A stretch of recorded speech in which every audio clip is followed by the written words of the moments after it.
জান্নাতের সুগন্ধি কেমন আমি জানি না, জাহান্নামের আগুন চোখে পড়ে না। শুনেছি জাহান্নামের আগুন বড় ভয়ের কারণ, জাহান্নামের আগুন বড় ভয়ের কারণ। আল্লাহ তুমি জাহান্নামে দিও না। জোরে বলেন আমিন। মাশাআল্লাহ মাশাআল্লাহ, এবার সুন্দর হয়েছে। আমার বন্ধুগণ, তাহলে আমরা জাহান্নাম থেকে যত আমরা বাঁচতে চাই, বলেন তো গুনাহ বেশি করলে চলবে না গুনাহ না করলেই চলবে? আমার বন্ধুগণ, আমরা যদি গুনাহ না করে যদি আমার জিন্দেগি যাপন করি, আল্লাহ পাক রব্বুল আলামিন আমাদেরকে মৃত্যুর পরে পরে কবরটাকে বাগে জান্নাত বানায় দিবেন। বলেন সুবহানাল্লাহ, লিল্লাহি তাকবীর। আমরা যদি গুনাহ মুক্ত যদি আমরা জিন্দেগি যাপন করতে চাই, আমরা করতে পারবো। যদি হঠাৎ করে যদি গুনাহ হয়ে যায়, যদি আমরা তাওবাতুন নাসুহা যদি পড়ে নেই, একবার তওবা যদি করে নেই, মৃত্যুর সময় যদি আমরা তওবাটা যদি নসিব হয়ে যায়, আল্লাহ পাক রব্বুল আলামিন আমাদের জন্য এই কবরটাকে বাগে জান্নাত বানায় দিবেন। বলেন সুবহানাল্লাহ, লিল্লাহি তাকবীর। তাহলে তওবা করা দরকার আছে না নাই? আমার বন্ধুগণ, এই যে আপদ বিপদ মুসিবত আসে গুনাহের কারণে, গুনাহের কারণে বিপদ আসে, দুঃখ আসে, কষ্ট আসে। যদি আমরা গুনাহ থেকে যদি আমরা বিরত থাকি, আমরা যদি তাওবাতুন নাসুহা যদি পাঠ করি, আল্লাহ পাক রব্বুল আলামিন আমাদের বালা মুসিবত দিবে না। বলেন সুবহানাল্লাহ। 2 নম্বর বালা মুসিবত আসে পরীক্ষামূলক। আমার বন্ধুগণ, হযরত আইয়ুব আলাইহিস সালামকে যে বালা মুসিবত দিয়েছেন, দুঃখ কষ্ট দিয়েছেন, যে রোগ দিয়েছিলেন, আমার বন্ধুগণ হযরত ইব্রাহিম আলাইহিস সালামকে যে ইব্রাহিম আলাইহিস সালামের উপরে যে বালা মুসিবত এসেছিল, হযরত নূহ আলাইহিস সালামের উপরে যে বালা মুসিবত এসেছিল, আমাদের বিশ্ব নবীকে যে কষ্ট দিয়েছিলেন, এটা একমাত্র কারণ হলো পরীক্ষামূলক। আওয়াজ দেন কি মূলক? পরীক্ষামূলক। আমার বন্ধুগণ, অনেক সময় ভালো মানুষকেও এরকম বালা মুসিবত দিয়ে থাকেন। এটা হলো আল্লাহ তাআলা দেখেন যে বান্দা ইবাদত বندگی করতেছে, কিন্তু এই ইবাদত বندگی দিয়ে আল্লাহর ইচ্ছা অনুযায়ী উন্নত মানের জান্নাতে যাইতে পারতেছে না। এই জন্য সামান্য একটু বালা মুসিবত দিয়ে ওই উন্নত মানের জান্নাত দিতে চান। বলেন সুবহানাল্লাহ, লিল্লাহি তাকবীর। তাহলে মর্যাদা বৃদ্ধির লক্ষ্যে আল্লাহ পাক রব্বুল আলামিন বালা মুসিবত দিয়ে থাকেন। বলেন সুবহানাল্লাহ। আমার বন্ধুগণ,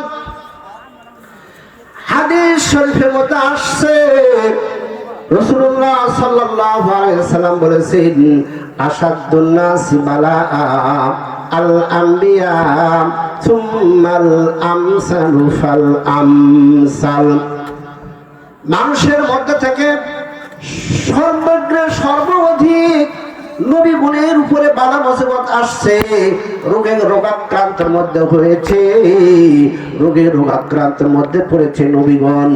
এবং তাদের পরে যারা রাসূলুল্লাহ সাল্লাল্লাহু আলাইহি ওয়াসাল্লামের সঙ্গে এবং কি নবীগণের সঙ্গে কাছের মানুষ যারা হয়েছেন, তাদের উপরে বালা মুসিবত এসেছে। তারপরে তাদের নিকটবর্তীদের উপরে বালা মুসিবত এসেছে। তাহলে বোঝা যায়, যারা কোরআন সুন্নাহ অনুযায়ী জীবন গড়াবে, আল্লাহকে যারা মেনে চলবে, আল্লাহর রাসূলকে যারা মেনে চলবে, তাদের উপরে একের পর এক বিপদ মুসিবত আসবে। এটা হলো পরীক্ষামূলক। আওয়াজ দেন কি মূলক? পরীক্ষামূলক। অথবা মর্যাদা বৃদ্ধির লক্ষ্যে। আমার বন্ধুগণ, হাদিস শরীফের মধ্যে আসছে, আল্লাহর নবী বলেছেন, মাতা মারিদন মাতা শাহিদা। যে ব্যক্তি রোগাক্রান্তের অবস্থায় মারা যাবে, যেই মুমিন, যেই মুসলমান রোগাক্রান্তের কারণে মারা যায়, সে শহীদ হয়ে যায়। বলেন সুবহানাল্লাহ, লিল্লাহি তাকবীর।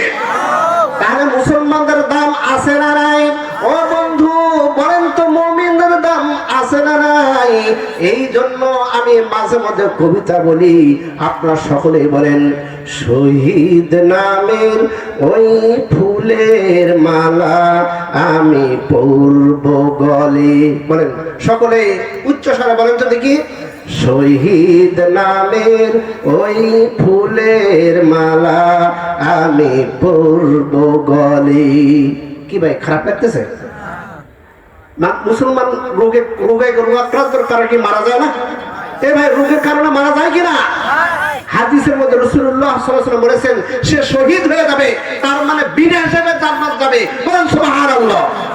রোগের কারণে যদি কোনো মুমিন মারা যায়, রোগের কারণে যদি কোনো মুসলমান যদি মারা যায়, ছেলে হোক মেয়ে হোক, পুরুষ হোক মহিলা হোক, নর হোক নারী হোক, যে কোনো ব্যক্তি হোক, যে কোনো ব্যক্তি রোগাক্রান্ত অবস্থায় মারা যাবে, সে বিনা হিসেবে জান্নাতে যাবে। বলেন সুবহানাল্লাহ।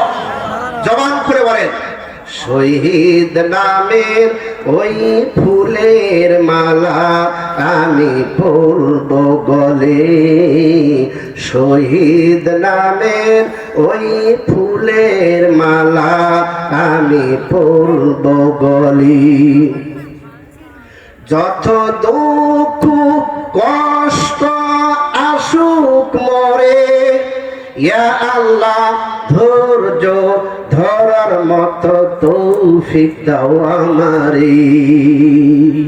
শহীদ নামে ওই ফুলের মালা আমি পরব গলে, শহীদ নামে ওই ফুলের মালা আমি পরব গলে।